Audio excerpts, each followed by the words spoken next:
సాక్షి editor Dhananjaya Reddy ఇంట్లోకి పోలీసులు అక్రమంగా చొరబడ్డారు. అనుమతులు లేకుండా సెర్చ్ చేశారు.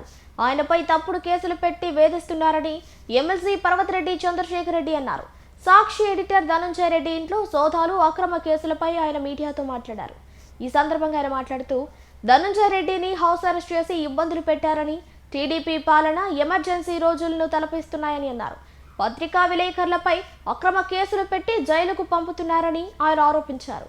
నిజాలను నిర్భయంగా వార్తలు రాస్తే అక్రమ కేసులు పెట్టి వేధిస్తారా అంటూ ఆయన ప్రశ్నించారు. కూటమి ప్రభుత్వం వచ్చి 11 నెలలు పూర్తవుతా ఉంది. ఈ 11 నెలల్లోనే ప్రజలని, కార్యకర్తల్ని, నాయకుల్ని అందరినీ కూడా వారి దృష్టిని పక్కకు మరల్చి అనేకమైనటువంటి కుంభకోణాలు, స్కామ్స్ ఈ 11 నెలల్లో జరగడం కూడా మనం గమనిస్తూనే ఉన్నాం. అందరూ కూడా అనుకుంటా ఉన్నారు, ఈ వైఎస్ఆర్సీపీ నాయకుల మీద పెడుతున్నటువంటి కేసులన్నీ కూడా వాళ్ళు ఏదైతే పథకాలు చెప్పి మోసం చేశారో ఆ పథకాలని ప్రజల తరపున అడుగుతాము అన్న ఉద్దేశంతో వైఎస్ఆర్సీపీ కార్యకర్తల నాయకుల మీద కూటమి ప్రభుత్వం కేసులు పెట్టి వారందరినీ కూడా నిర్బంధిస్తూ ఉంది అని ప్రతి ఒక్కరు కూడా అభిప్రాయపడతా ఉన్నారు. అయితే తీరా ఈరోజు కనుక మనం గమనిస్తే ఈ స్కాములు, విపరీతమైనటువంటి కుంభకోణాలు ఇటీవల కాలంలో జరుగుతూ ఉన్నాయి. అవి ల్యాండ్ మాఫియా కావచ్చు, అదేవిధంగా క్వాడ్జీకి సంబంధించి కావచ్చు, సిలికాన్ స్కామ్ కావచ్చు, ల్యాండ్ మాఫియా కావచ్చు, అమరావతిలో సిండికేట్ మాఫియా కావచ్చు, అదేవిధంగా ఉర్సా అని ఈ మధ్య ఒక కుంభకోణం కావచ్చు, లిక్కర్ స్కామ్ కావచ్చు, ఇలా అనేకమైనటువంటి స్కామ్స్ని వాటన్నింటినీ కూడా మీకు ఈరోజు డీటెయిల్గా కూడా ఆ స్కామ్స్ గురించి కూడా వివరించడం జరుగుతుంది. ఇలా ఈ స్కామ్స్ అన్నింటినీ చేస్తా అందరి దృష్టిని పక్కకి తిప్పడానికి, మాట్లాడే వాళ్ళు లేకుండా చేయడానికి ఈ వైఎస్ఆర్సీపీ కార్యకర్తల నాయకుల మీద రెగ్యులర్గా కేసులు పెట్టడం కూడా జరుగుతుంది. ప్రధానంగా మే 2వ తారీఖున అంటే ఒక 4 రోజుల క్రితం మన ఎలక్ట్రిసిటీ బోర్డు సంబంధించి యాక్సెస్ అనే కంపెనీతో ఒక ఒప్పందం చేసుకున్నారు. ఎలక్ట్రిసిటీకి సంబంధించి ఒక ఒప్పందం. అది ఈరోజు భారతదేశంలోనే అతి పెద్ద స్కామ్లలో ఈ పవర్కి సంబంధించినటువంటి అగ్రిమెంట్ అన్నది మనం ప్రధానంగా కూడా చెప్పుకోవచ్చు. మీ అందరికీ తెలుసు, లాస్ట్ వైఎస్ఆర్సీపీ గవర్నమెంట్ ₹2.49 ఒక్కొక్క యూనిట్ని కొనుక్కోవడానికి సెంట్రల్ గవర్నమెంట్కి సంబంధించిన సెకీతో ఒప్పందం చేసుకుంటే తెలుగుదేశం ప్రభుత్వం అదేదో 1,00,000 కోట్ల కుంభకోణం అని ₹2.49 యూనిట్ని కొంటారా, అంత అవసరమా, దీంట్లో పెద్ద ఎత్తున స్కామ్ జరిగిందని చెప్పి ఆ రోజు చంద్రబాబు నాయుడు గారు ఎలక్షన్స్కి ముందు ఏ విధంగా మాట్లాడినారో మీకు అందరికీ కూడా గమనించే ఉంటారు. అదే ఈ రోజుకి ₹4.60 లెక్కన 4 రోజుల క్రితం మే 2వ తారీఖున ఒక ఒప్పందం చేసుకున్నారు. ఎవరు? ఆంధ్రప్రదేశ్ ఎలక్ట్రిసిటీ రెగ్యులేటరీ కమిషన్ వాళ్ళు ఈ యాక్సెస్ రెన్యూవబుల్ ఎనర్జీ అనే వాళ్ళతో ₹4.60 లెక్కన యూనిట్ని కొనుక్కుంటామని 25 ఇయర్స్కి వీళ్ళు అగ్రిమెంట్ చేసుకోవడం కూడా జరిగింది. ఆ అగ్రిమెంట్కి సంబంధించిన కాపీని కూడా మీకు చూపిస్తా ఉన్నాను. దీనికి సంబంధించి దీని ప్రకారం కనుక లెక్కేసుకుంటే సుమారుగా ఇప్పుడు మనం ఏదైతే ₹2.49 లెక్కన అగ్రిమెంట్ చేసుకున్నామో ఈరోజు ఈ ₹4.60 లెక్కన కనుక మనం కనుక ఈ పవర్ని కనుక కొనగలిగితే, కొంట కనుక వెళ్తే 11,000 కోట్ల రూపాయలు అదనంగా మన మీద భారం పడేదానికి అవకాశం ఉంటుంది. ఇంత హడావిడిగా ఈరోజు పవర్ చీప్గా దొరికే పరిస్థితుల్లో ఇంత హడావిడిగా ₹4.60 లెక్కన ఈ పవర్ని తీసుకోవడానికి 25 ఇయర్స్ అగ్రిమెంట్ తీసుకోవడం, అది కూడా ఒక ప్రైవేట్ ఏజెన్సీ వాళ్ళ దగ్గర నుంచి తీసుకోవడం అన్నది ఈరోజు వివాదాస్పదం అవుతుంది. వీటన్నింటినీ కూడా మనం మాట్లాడకుండా ఉండడానికి ఈ వైఎస్ఆర్సీపీ కార్యకర్తలు, నాయకులు వీళ్ళందరి మీద కూడా కేసులు పెట్టి వారందరినీ కూడా నిర్బంధించడానికి ప్రయత్నిస్తూ ఉన్నారు. ఎలక్షన్స్కి ముందు టీడీపీ వాళ్ళు ఏం చెప్పారు? కరెంటు ఛార్జీలు విపరీతంగా పెరుగుతూ ఉన్నాయి, మేము ప్రభుత్వంలోకి వచ్చిన తర్వాత ఎలాంటి పరిస్థితుల్లో పవర్ ఛార్జెస్ పెంచము అని చెప్తూ అవసరమైతే ఆ ఛార్జెస్ని తగ్గిస్తామని కూడా అందరికీ కూడా హామీ ఇచ్చింది. పాపం పేదవాళ్ళంతా కూడా ఎంతో ఆశపడ్డారు.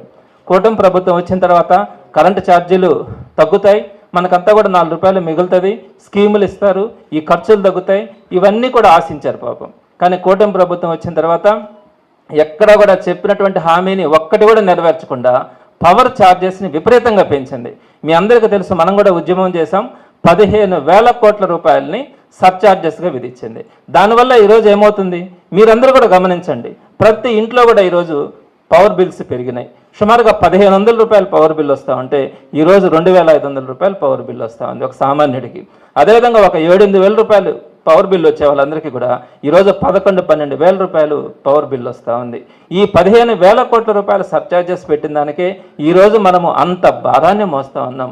పేదలు ఈరోజు నలిగిపోతూ ఉన్నారు. కరెంట్ ఛార్జీలు కట్టుకోలేక ఒక పక్క ఎండలు చూస్తే విపరీతంగా ఉన్నందువల్ల ఈరోజు ఇంత భారం పడుతూ ఉంటే ఈరోజు దానికి తగ్గట్టుగా మళ్ళా ₹4.60 అంటే మనం ఏదైతే ₹2.49 కొనేటప్పుడు అదే విపరీతమైనటువంటి స్కామ్ అని చెప్పి మాట్లాడినారో కేవలం 11 నెలలు తిరగకముందే ఈరోజు ₹4.60 వాళ్ళు అగ్రిమెంట్ చేసుకుంటే ఈ అగ్రిమెంట్ వల్ల రాబోయే రోజుల్లో పవర్ ఛార్జెస్ కానీ ఏ విధంగా పెరుగుతాయో అందరికీ కూడా ఊహించుకుంటేనే భయం వేస్తూ ఉంది. ఈ విద్యుత్ కంపెనీలన్నీ కూడా ఏ విధంగా దివాలా తీసే పరిస్థితుందో మీకు అందరికీ అర్థమవుతూ ఉంటుంది. సో ఇప్పుడు ఈ ₹4.60 చేసి 11,000 కోట్ల రూపాయల కుంభకోణం జరిగిందంటే ఎన్ని కోట్ల రూపాయలు చేతులు మారి ఉంటాయి అన్నది మీరందరూ కూడా అర్థం చేసుకోదగిందే. అయితే నేను ఇంకొక ప్రధానమైనటువంటి పాయింట్ ఒకటి చెప్తా ఉన్నాను. మనకి పవర్కి వచ్చేటప్పటికి 4 రకాల పవర్స్ మనందరికీ కూడా అందుబాటులో ఉంటాయి. మెయిన్గా సోలార్ పవర్ కానీ, విండ్ పవర్ కానీ, థర్మల్ పవర్ కానీ, హైడ్రో పవర్ కానీ, తర్వాత హైబ్రిడ్ పవర్. కొంచెం వాటన్నిటిని కూడా మిక్స్ చేసుకుంటూ బ్యాటరీ సిస్టంలో ఆ పవర్ని స్టోరేజ్ చేసి అవసరమైనప్పుడు రిలీజ్ చేసేటువంటి సిస్టమ్ హైబ్రిడ్ పవర్. సో ఈ రకమైనటువంటి సిస్టమ్స్ అన్నీ కూడా మన రాష్ట్రంలో కానీ అన్ని రాష్ట్రాల్లో కూడా పవర్స్ అన్నింటికి కూడా ఈ విధంగా ఉన్నాయి. అయితే టీడీపీ గవర్నమెంట్ 2014-19 టైంలో టీడీపీ గవర్నమెంట్ ఉన్నప్పుడు సోలార్ పవర్ ₹5.25 నుంచి ₹6.99 వరకు మనం కొనుగోలు చేశాం. ఎవ్రీ ఇయర్ 3% ఎన్హాన్స్మెంట్ రేట్తో 2014లో ఆ రోజున మనం టీడీపీ ప్రభుత్వం అగ్రిమెంట్ అయింది. ఇక్కడ ₹5.65 నుంచి ₹6.99 మధ్యలో. అదేవిధంగా విండ్ పవర్కి వచ్చేటప్పటికి ₹4.84 లెక్కన ఆ రోజు టీడీపీ ప్రభుత్వం ఉన్నప్పుడు మనం కొనుగోలు చేసేవాళ్ళం. ఆ విధంగా ఒప్పందాలు కూడా చేసుకున్నారు. వైఎస్ఆర్సీపీ గవర్నమెంట్ వచ్చేటప్పటికి ఏదైతే వీళ్ళు ₹5.25 నుంచి ₹6.99 మధ్యలో మనం కొనుగోలు చేస్తూ ఉన్నామో కేవలం ₹2.49 మనం ఆ రోజున సెకి వాళ్ళ దగ్గర, అదొక గవర్నమెంట్ సెంట్రల్ గవర్నమెంట్కి సంబంధించినటువంటి ఒక ఇన్స్టిట్యూషన్, దాని నుంచి కేవలం ₹2.49 మనము పవర్ని కొనుగోలు చేస్తూ 25 ఇయర్స్కి అగ్రిమెంట్ తీసుకున్నాం. 25 ఇయర్స్కి ఎందుకు అగ్రిమెంట్ తీసుకోవాల్సి వస్తుందంటే మనం ఇచ్చేటువంటి సుమారుగా మనం ఆ రోజు 7,000 మెగావాట్ల వాళ్ళ దగ్గర నుంచి తీసుకుంటామని చెప్పాం. అలా వాళ్ళు ఆ ప్రొడక్షన్ చేయాలా అంటే వాళ్ళు ఒక యూనిట్ని ఎస్టాబ్లిష్ చేసి ఆ యూనిట్ ద్వారా మనందరికీ కూడా పవర్ సప్లై చేయాలి. అలా యూనిట్ ఎస్టాబ్లిష్ చేసేటప్పుడు వారికి ఒక 25 ఇయర్స్ కనుక టైం కనుకుంటే దాంట్లో మనం పవర్ని తీసుకుంటా వాళ్ళు దాని మీద చేసినటువంటి ఇన్వెస్ట్మెంట్ని కట్టుకునేదానికి అవకాశం ఉంటుంది. కాబట్టి ఎవరైనా కూడా ఈ పవర్కి సంబంధించినటువంటి అగ్రిమెంట్స్ అన్నీ కూడా బిట్వీన్ 20 to 25 ఇయర్స్ అగ్రిమెంట్స్ అన్నీ కూడా చేసుకుంటారు. అట్లా మనం కేవలం ₹2.49కి 25 సంవత్సరాల పాటు మనకి ఆ విధంగా సప్లై చేయాలని చెప్పి ఆ రోజు కనుక మనం మాట్లాడితే టీడీపీ వాళ్ళు ఆ రోజు ఏమన్నారు, ₹1.99 తీసుకోవచ్చు అని చెప్పి మాట్లాడినారు. దీనివల్ల జగన్మోహన్ రెడ్డి గారు విపరీతమైనటువంటి లబ్ధి పొందినారు, ఇది ఒక పెద్ద కుంభకోణం అని చెప్పి కూడా మాట్లాడినారు. కానీ ఈరోజు ఏం చూస్తూ ఉన్నాం మనం, అసలు మనం ఎందుకు తీసుకున్నాం సోలార్ పవర్ని అంటే సోలార్ పవర్ ఎప్పుడు కూడా డే టైం ప్రొడ్యూస్ చేస్తుంది. వ్యవసాయ రైతులందరికీ కూడా పగటిపూట 9 గంటల నాణ్యమైన విద్యుత్తుని ఇస్తానని జగన్మోహన్ రెడ్డి గారు చెప్పినారు. ఆ మాటని నెరవేర్చడం కోసం సోలార్ పవర్ని 7,000 మెగావాట్లను కనుక మనకు తీసుకుంటే వ్యవసాయ రైతులకు ఎవ్వరికి కూడా రాత్రులు రైతులు వ్యవసాయ పొలాల్లోకి పోయి అక్కడ పాము కాట్లకు కానీ ఇబ్బందులు అవన్నీ పడకుండా డే టైం 9 అవర్స్ ఫ్రీ పవర్ని ఇవ్వడానికి వీరి సెకీతో మనం ఆ రోజు ఒప్పందం చేసుకొని 7,000 మెగావాట్లని మనం ఆ రోజు కేవలం అతి తక్కువ ప్రైజ్కి, నేషనల్ వైడ్గా కాదు ఇంటర్నేషనల్లో కూడా ఎక్కడా కూడా లేనటువంటి రేటు ఆ రోజు ఇంచుమించుగా ₹2.80 వరల్డ్ వైడ్గా ఉంటే మనం ₹2.49 మాత్రమే తీసుకుంటే జగన్మోహన్ రెడ్డి గారిని అభినందించాల్సింది పోయి అదొక పెద్ద స్కామ్ అని ఎలక్షన్స్కి ముందు అందరినీ కూడా మోసపు మాటలు మాయ మాటలు చెప్పి చంద్రబాబు నాయుడు గారు ఓట్లు వేయించుకొని ఈరోజు అందరినీ కూడా ఇబ్బందుల గురి చేస్తూ ఉన్నారు. ఈరోజు ఏమవుతా ఉంది, వీళ్ళు తీసుకున్నటువంటి యాక్సెస్ ఎనర్జీ వాళ్ళతో మొన్న మే 2వ తారీఖున ఒక అగ్రిమెంట్ చేసుకున్నారు. ఆ అగ్రిమెంట్లో ఏమైంది, మీరు కేవలం ₹4.60 లెక్కన ఒక ప్రైవేట్, మనం తీసుకున్నది ఒక గవర్నమెంట్ సెంట్రల్ గవర్నమెంట్కి సంబంధించిన ఇన్స్టిట్యూషన్ది. సో ఈ ₹4.60 లెక్కన మనం తీసుకుంటుండే దాంట్లో ఒక చిన్న లాజిక్ కూడా మీకు చెప్తాను. మనం సెకీ దగ్గర నుంచి తీసుకున్నది సోలార్ పవర్, అదే వీళ్ళు తీసుకున్నటువంటిది యాక్సెస్ ఎనర్జీ నుంచి తీసుకున్నటువంటిది అది సోలార్ విండ్ హైబ్రిడ్ పవర్. అంటే ఇది రాత్రులైనా ఒకవేళ ఏదైనా అనుకోని పరిస్థితులు, ఒకవేళ కొన్ని మనకు పీక్ అవర్స్ ఉంటాయి, సాయంత్రం పూట 7 to 9 అట్లా ఒక 2 hours 3 hours పీక్ అవర్స్ ఉంటాయి. అదేవిధంగా కొన్ని సీజన్స్లో మనకి సోలార్ పవర్ కూడా మనకు అందుబాటులో ఉండేదానికి అవకాశం ఉండదు. అలాంటి టైంలో ఈ సోలార్ పవర్ని కానీ అదేవిధంగా విండ్ పవర్ని కానీ బ్యాటరీస్ ద్వారా స్టోర్ చేసుకొని అవసరమైనప్పుడు హైబ్రిడ్ పద్ధతిలో మనకు ఆ పవర్ని మనకి ఇచ్చేదానికి అవకాశం ఉంటుంది. సో ఇప్పుడు ఈ యాక్సెస్ వాళ్ళ దగ్గర నుంచి సోలార్ విండ్ హైబ్రిడ్ పవర్ని ₹4.60 లెక్కన మనం ఈరోజు కొనుగోలు చేయడానికి మాట్లాడారు. ఇక్కడ ఏంటి, టోటల్గా పీక్ అవర్స్ రోజుకు ఒక 2 గంటలు ఉంటాయి. సంవత్సరం మొత్తం తీసుకుంటే మనకి ఏదైనా ఇబ్బంది కలిగేటువంటి ఒక 10-15 రోజులు ఉంటాయి రైనీ సీజన్స్లో. ఈ రెండు సందర్భాలను దృష్టిలో పెట్టుకొని వాళ్ళ ఎంటైర్ పవర్ని ₹4.60 లెక్కన కొనుగోలు చేయడానికి ఈరోజు ఒప్పందం చేసుకున్నారు. పీక్ అవర్స్ కొంతే ఉంటుంది కదా, ఈ రేర్ అకేషన్స్లో మనకి పవర్ ప్రొడ్యూస్ కాకుండా ఉండడానికి ఏదో కొద్ది రోజులు మాత్రమే ఉంటాయి. దాన్ని దృష్టిలో పెట్టుకొని ఎంటైర్ పవర్ని అంతా కూడా మనం ₹4.60 లెక్కన ఈరోజు కొనేదానికి మనం అగ్రిమెంట్ చేసుకున్నామంటే ఎంత మోసపోతా ఉన్నామన్నది అర్థం చేసుకోవాలా. దీన్ని ఇంకొక విషయం కూడా మీరు గుర్తుపెట్టుకోవాలా. ఈరోజు ఈ పవర్కి సంబంధించినటువంటి మన ఎలక్ట్రిసిటీ ఈ బోర్డ్స్ అన్నీ కూడా ఈ ₹4.60 లెక్కన కొనడాన్ని రిజెక్ట్ చేస్తాయన్న ఆలోచనతో గవర్నమెంట్ ఏం చేసింది, సెక్షన్ 108 తీసుకొని వచ్చి కంపల్సరీగా వీళ్ళు ఏదైతే ఈ రోజు ఇంప్లిమెంట్ చేయాలనుకున్నారో ₹4.60 లెక్కన 25 years కొనాలనుకుంటున్నారో దాన్ని సెక్షన్ 108ను ఉపయోగించుకొని కంపల్సరీగా దీన్ని ఇంప్లిమెంట్ చేయాల్సిందే అని చెప్పి ఆ విద్యుత్ సంస్థల మీద రుద్దడం కూడా జరిగింది. ఈ సెక్షన్ 108 ఎప్పుడు తీసుకురావాలా, ప్రజలు ఎప్పటికైనా ఇబ్బందులు ఉన్నప్పుడు మనం రైతులకి ఉచిత విద్యుత్ ఇవ్వాలనుకోండి, దానికి వాళ్ళు యాక్సెప్ట్ చేయరు, విద్యుత్ సంస్థలు యాక్సెప్ట్ చేయవు, అవి దానివల్ల నష్టాలు వస్తాయంటారు. అలాంటి సందర్భాల్లో సెక్షన్ 108ని తీసుకొని వచ్చి ఇది ఖచ్చితంగా ప్రజలకు అవసరం కాబట్టి దీన్ని మీరు ఇంప్లిమెంట్ చేయాల్సిందే అని చెప్పి చేసేటువంటి పనిని సెక్షన్ 108 ద్వారా చేస్తూ ఉంటారు. మరి అట్లాంటి అత్యవసర పరిస్థితుల్లో ఉపయోగించే సెక్షన్ని ఈ రోజు ₹4.60 లెక్కన మీకు సంబంధించినటువంటి ఒక యాక్సెస్ కంపెనీతో ఒక ప్రైవేట్ కంపెనీతో ఈ అత్యంత హయ్యర్ ప్రైజ్కి తీసుకునేదానికి మీరు ఈ సెక్షన్ 108ను ఉపయోగించి బలవంతంగా మీరు విద్యుత్ సంస్థల దగ్గర నుంచి ఒప్పందాలు చేసుకున్నందువల్ల మనం ఈరోజు ₹11,000 కోట్ల ఈ ఒప్పందం ద్వారా నష్టపోయి ఒక పెద్ద కుంభకోణం భారతదేశంలోనే ఎలక్ట్రిసిటీకి సంబంధించి ఇంత పెద్ద స్కామ్ జరిగి ఉండదు అన్నది ఈరోజు అందరూ కూడా చెప్తున్నటువంటి అంశం. అదేవిధంగా మీకు ఇంకొక విషయం కూడా తెలియజేస్తా ఉన్నాను. సేమ్ డే ఏదైతే మనము మే 2వ తారీఖున ఈ యాక్సెస్ వాళ్ళతో మనము అగ్రిమెంట్ అయినామో అదే రోజున రిలయన్స్ వాళ్ళ దగ్గర నుంచి సెకి ఒక అగ్రిమెంట్ తీసుకుంది.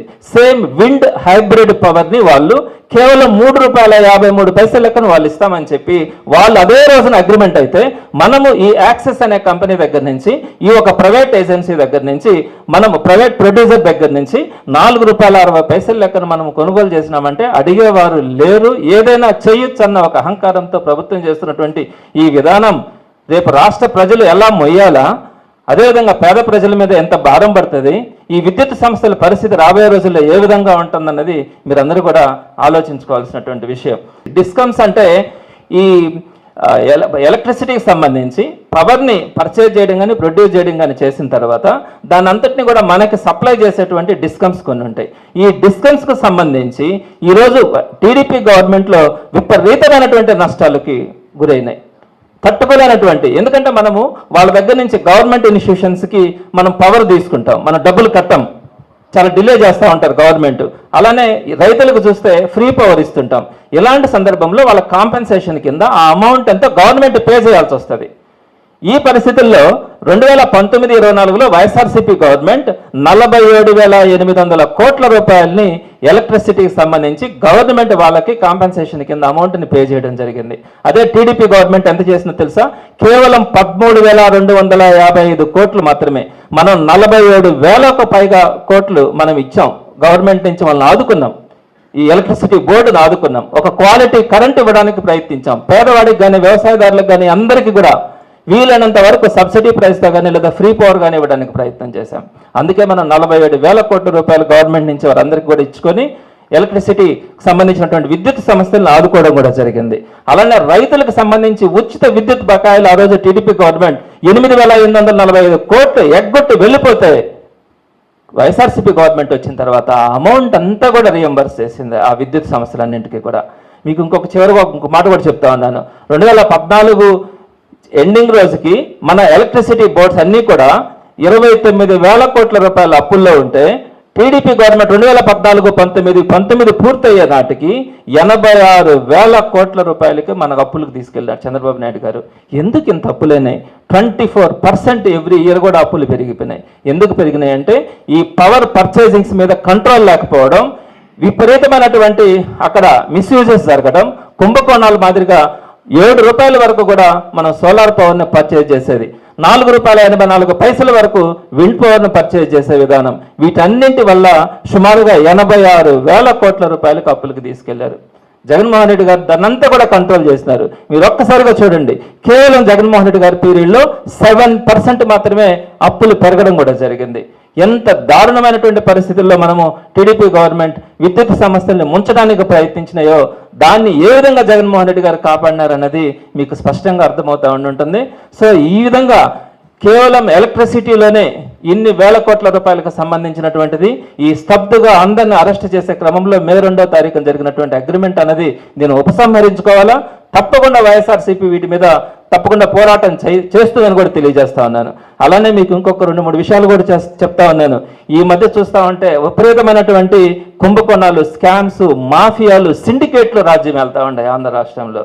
ప్రధానంగా తీసుకుంటే ఇసుక మాఫియా. ఇసుక మాఫియా మీకు తెలిసి ఉంటుంది.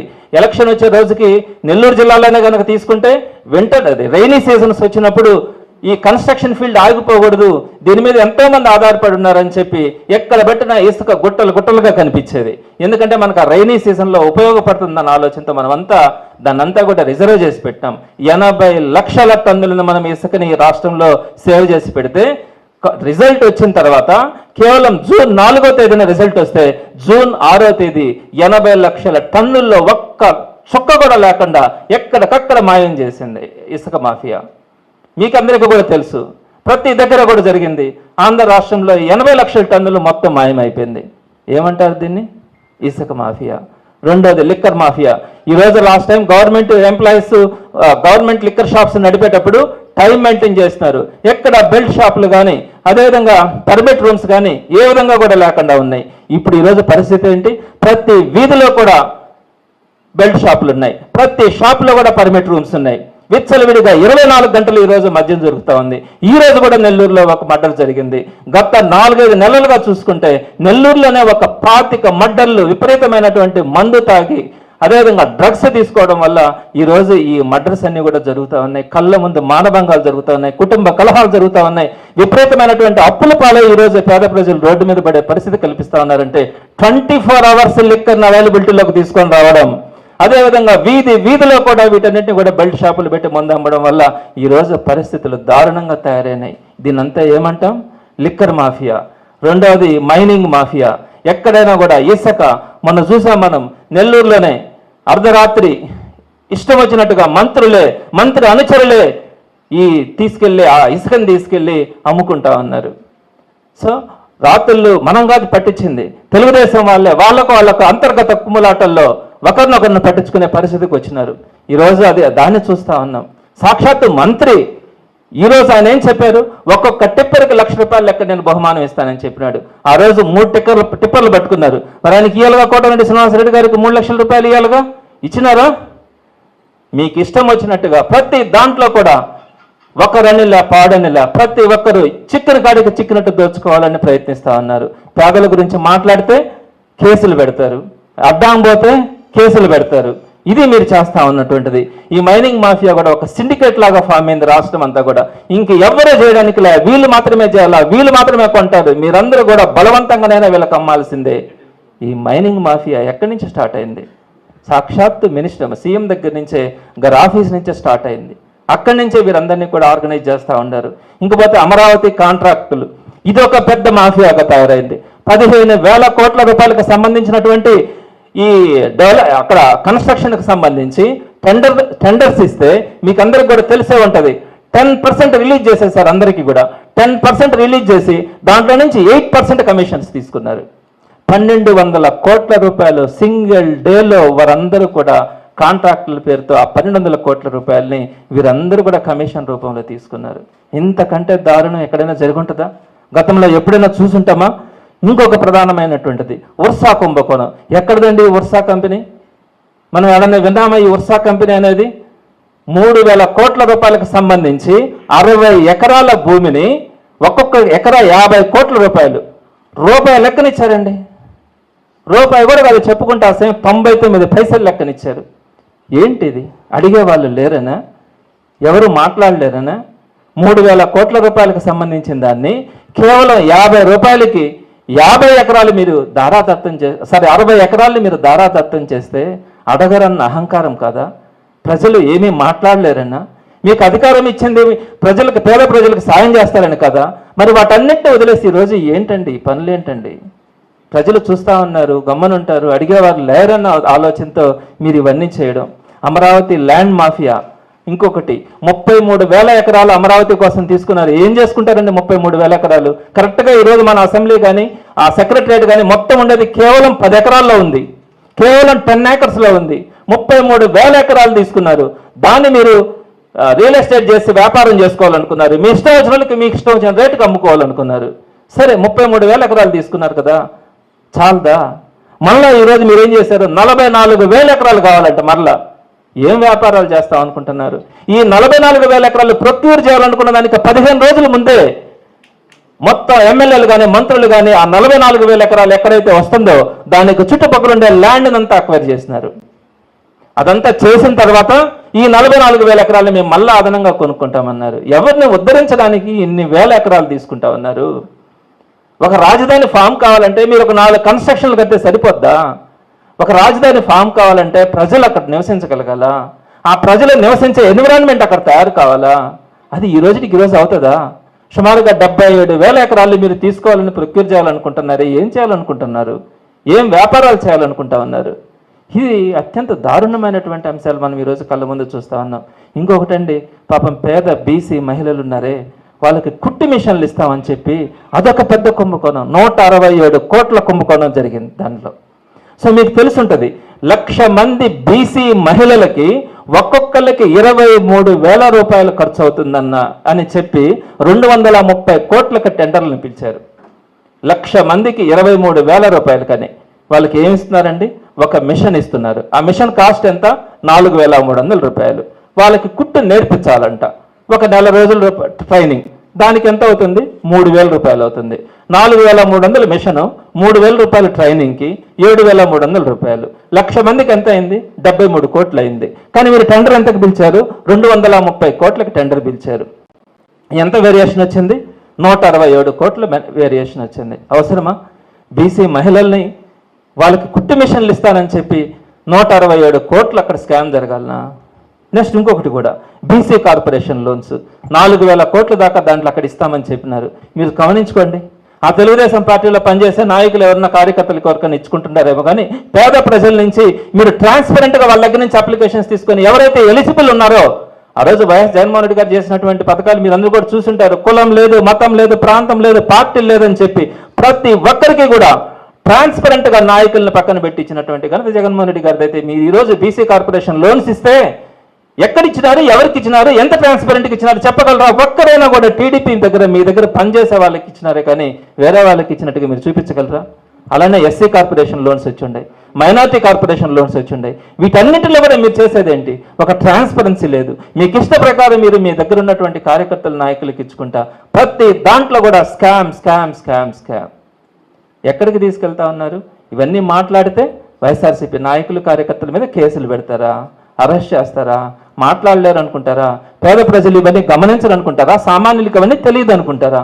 డెఫినెట్గా ఈ స్కామ్లు ఇవన్నిటిని కూడా ప్రభుత్వం దృష్టికి తీసుకురావడానికి కానీ ప్రజలని అప్రమత్తం చేయడానికి కానీ తప్పకుండా కూడా ప్రయత్నించడం జరుగుతుందని మీ ద్వారా తెలియజేస్తూ, ఏదైతే విద్యుత్ ఒప్పందాలు జరిగినాయో దాన్ని మాత్రం ఉపసంహరించుకోవాలని వైఎస్ఆర్సీపీ తరఫున డిమాండ్ చేస్తా ఉన్నాం. ఇప్పుడు మీకు ఒక విషయం తెలియాలి, కాకన్ గోవర్ధన్ రెడ్డి గారి మీద కేసే తీసుకుందాము. ఎవరు పెట్టినారు కేసు? అదొక కన్ఫెషన్ స్టేట్మెంట్. రెండోది, ఈరోజు మిథున్ రెడ్డి గారి మీద కానీ రాజకేశ్ రెడ్డి మీద కానీ వీళ్ళందరి మీద కూడా లిక్కర్ కేసులు పెట్టినారు. ఎవరు పెట్టినారు? ఆ రోజు చంద్రబాబు నాయుడు గారి మీద వాసుదేవరెడ్డి అనే ఒక ఎంప్లాయీ పెట్టినటువంటి కేసు ఏదైతే సెక్షన్స్ ఉన్నాయో, మళ్ళీ అదే ఎంప్లాయీని తీసుకొని వచ్చి మళ్ళీ వీళ్ళందరి మీద, మిథున్ రెడ్డి గారి మీద కానీ విజయసాయి రెడ్డి గారి మీద కానీ వీరందరి మీద కూడా సేమ్ సెక్షన్ సేమ్ కేసుని అదే సేమ్ వాసుదేవరెడ్డితో పెట్టి చేయించినారు. ఇదంతా కూడా ప్రీ ప్లాన్డ్గా అనిపించట్లేదా? మరి రాజ్ కసిరెడ్డి గారిని ఎందుకు అరెస్ట్ చేసినారు? కేవలం వాసుదేవరెడ్డి అనే వ్యక్తి, ఇంకొక అతను హరిప్రసాద్ ఎవరు ఉన్నారు, వాళ్ళిద్దరు ఇచ్చినటువంటి జస్ట్ ఒక కన్ఫెషన్ స్టేట్మెంట్ని బేస్ చేసుకొని తను రాజ్ కసిరెడ్డిని అరెస్ట్ చేసినారు, మిథున్ రెడ్డి గారిని కూడా అరెస్ట్ చేయాలని ప్రయత్నించినారు. ఇవన్నీ కూడా ఎక్కడ పెట్టినటువంటి కేసులు, ఎవరు పెట్టినటువంటి కేసులు? ఇవన్నీ కూడా యానిమేటెడ్ కేసెస్, కావాలని ఒక వ్యక్తిని హరాస్ చేయడానికి పెడుతున్నటువంటి కేసులే. కేంద్ర ప్రభుత్వం ఎవరిదన్నా? అది కూడా కూటమి ప్రభుత్వంలో భాగమే. రెండోది, గోవర్ధన్ రెడ్డి గారు ఎందుకు వెళ్లాల్సి వచ్చింది? కేవలం ఆయన దగ్గర నుంచి వాస్తవాలు తెలుసుకోవాలన్న ఆలోచన కనుక పోలీస్ అధికారులకు కనుకుంటే రెడీ చెప్పడానికి. ఏముంటాయి ఆడ వాస్తవాలు?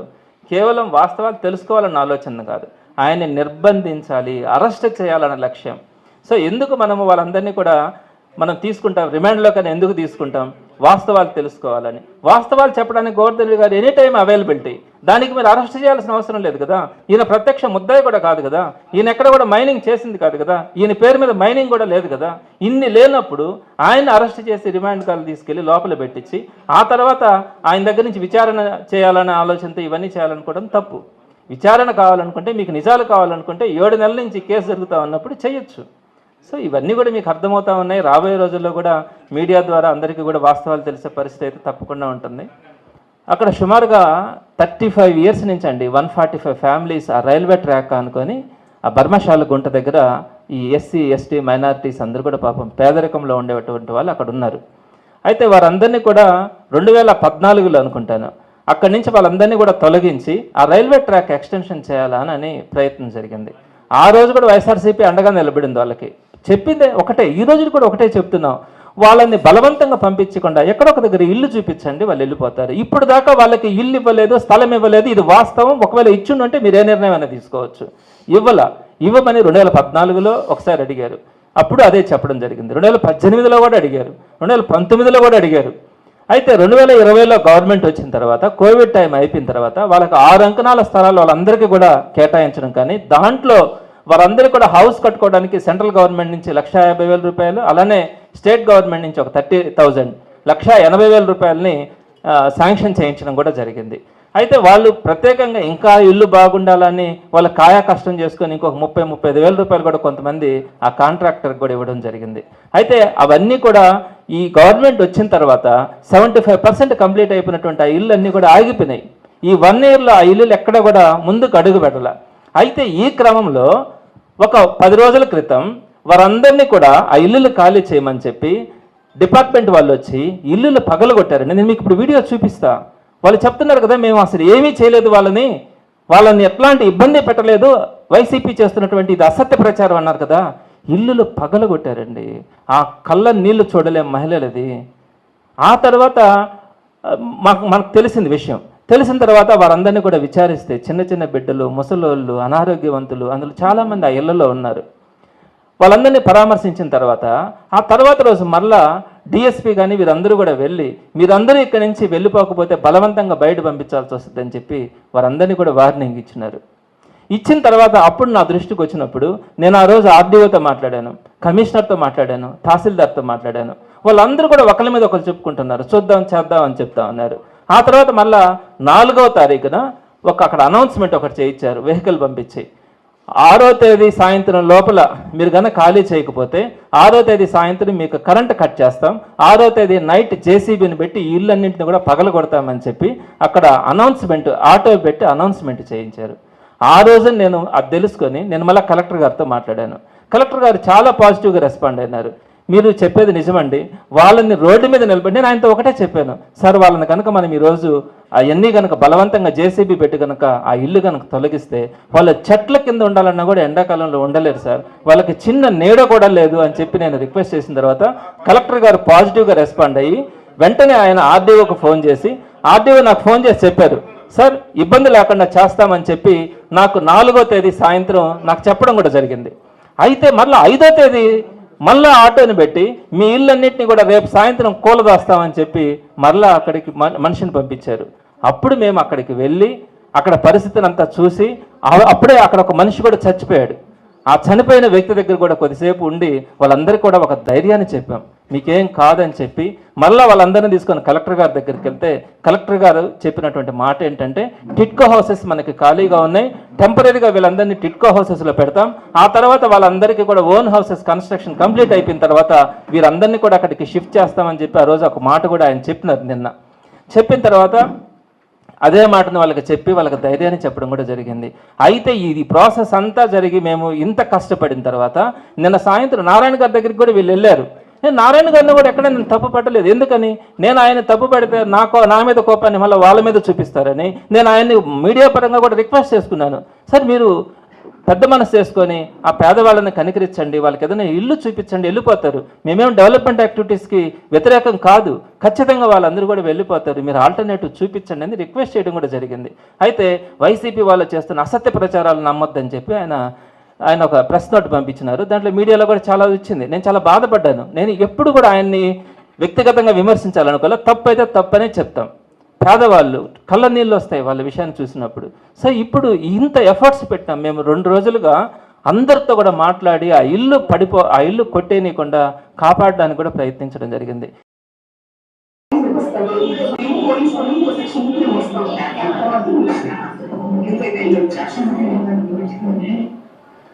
వాళ్ళు చెప్పింది ఏంటి, మీకు క్లారిటీ ఉందో లేదో రాజశేఖర్, ఈ వీడియోస్ రెండింటిని కూడా మీడియా గ్రూప్లో వేయి.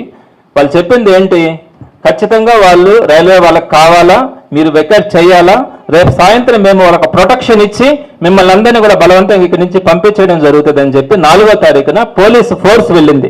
5వ తారీఖున టెంట్లు వేసుకున్నారు, అవన్నింటిని కూడా డెమాలిష్ చేయడానికి, వీళ్ళందరినీ కూడా బలవంతంగా షిఫ్ట్ చేయడానికి. ఆ పరిస్థితుల్లో వైఎస్ఆర్సీపీగా మేము అక్కడికి వెళ్ళి వాళ్ళకి అండగా నిలబడి వాళ్ళ కష్టాలని ప్రభుత్వానికి కానీ అధికారులకు కానీ తీసుకురావడానికి ప్రయత్నించి కష్టపడ్డాం. ఈరోజు అది పక్కన నిలబడుకున్నారు వాళ్ళంతా. మీరు అడగచ్చు ఏ విధంగా వాళ్ళు ఇబ్బంది పడతా ఉన్నారు అన్నది. సో కలెక్టర్ గారు రెస్పాండ్ అయినారు. నేను కలెక్టర్ గారికి చెప్తా ఉన్నాను, పేద ప్రజల పట్ల మీరు చూపించినటువంటి ఆ అభిప్రాయాన్ని వెంటనే మీరు రెస్పాండ్ అయిన విధానానికి మాత్రం నేను ఎప్పుడు కూడా మీకు ధన్యవాదాలు తెలియజేస్తాను. మరి గవర్నమెంట్ చూడాలా, అలాంటి పేదలను నిర్దాక్షిణ్యంగా మనం బయట పంపించేస్తే వాళ్ళు ఎలా బతుకుతారండి? వాళ్ళకి మేమేమడుగుతున్నాం, మేము ఇప్పుడు చెప్పేది కూడా ఒకటే డిమాండ్ చేస్తున్నాం, మీరు రైల్వే ఎక్స్టెన్షన్ పనులకి వైఎస్ఆర్సీపీతో సహా ఏ ఒక్కరు కూడా మీకు అడ్డం కాదు. అక్కడ మీకు రైల్వే స్థలం ఎంత ఉందో అంతవరకే మీరు ఆక్యుపై చేసుకోండి. మిగతా దాంట్లో మీరు పాపం పేదవాళ్ళని ఏమి లేపాల్సిన అవసరం లే. రైల్వే ట్రాక్ ఎంతవరకు ఉందో అక్కడ ఉన్నటువంటి సుమారుగా 40-50 కుటుంబాలు ఉంటే ఆ 40-50 కుటుంబాలు కావాలంటే షిఫ్ట్ చేయడానికి మేము వాళ్ళని చెప్తాం. అయితే ఆ 40-50 కుటుంబాలకి టెంపరీగా ఇప్పుడు టిట్కో హౌసెస్ ఖాళీగా ఉన్నాయి కదా, ఆ టిట్కో హౌసెస్ వాళ్ళకి ఇవ్వండి. ఆ టిట్కో హౌసెస్ ఇచ్చిన తర్వాత ఈ 6 సైట్లో ఏదైతే డబ్బులన్నీ వచ్చేసి ఉన్నాయో, కాంట్రాక్టర్ దగ్గర డబ్బులు ఉన్నాయో, ఆ ఇల్లులు కంప్లీట్ చేయించండి. ఒక 1 మంత్లో కంప్లీట్ అయిపోతాయి. కంప్లీట్ చేయించి వాళ్ళు అక్కడి నుంచి అక్కడికి షిఫ్ట్ చేయండి. ఎవరు కూడా ఇబ్బంది పడదు. రైల్వే డిపార్ట్మెంట్ స్థలం ఎంత ఉందో అంత మాత్రమే తీసుకోండి. మిగతా దాంట్లో అంతా కూడా వచ్చి వాళ్ళందరినీ కూడా లేపాల్సినంత అవసరం ఏంటి? మీరు గమనించారు కదా ఎంత దారుణంగా కొట్టేశారు. వాళ్ళందరూ అడ్డుపడి మళ్ళీ ఆపుకున్నారు. ఆ తర్వాత మేము వెళ్ళి వాళ్ళకి అండగా నిలబడ్డాం. దీని ఎక్కడన్నా మేము ప్రచారం చేసుకున్నామా? దాన్ని ఇష్యూ చేయాలంటే అక్కడ గందరగోళం చేయొచ్చు కదా, చేయదలుచుకోలే. వాళ్ళకి మంచి జరగాల, న్యాయం జరగాల అని వైఎస్ఆర్సీపీ ఆలోచించింది. ఈ రోజు మా మీదనే మీరు బురదేయాలని చూస్తే ఏ విధంగా చెప్పాలండి? ఇట్లాంటి చాలా ఇష్యూస్ ఉన్నాయి. ఇక మీద అదే చెప్తా ఉన్నాను, వీటన్నింటినీ కూడా ఇంకా ప్రజలని అప్రమత్తం చేయడానికి కానీ, ఎక్కడ ప్రజలకు ఇబ్బంది అయినా కూడా వైఎస్ఆర్సీపీ తరఫున పోరాటం చేయడానికి కానీ మా క్యాడర్ కానీ మా నాయకులు కార్యకర్తలు ఎప్పుడు కూడా సిద్ధంగా ఉంటారని మాత్రం తెలియజేస్తా ఉన్నాను.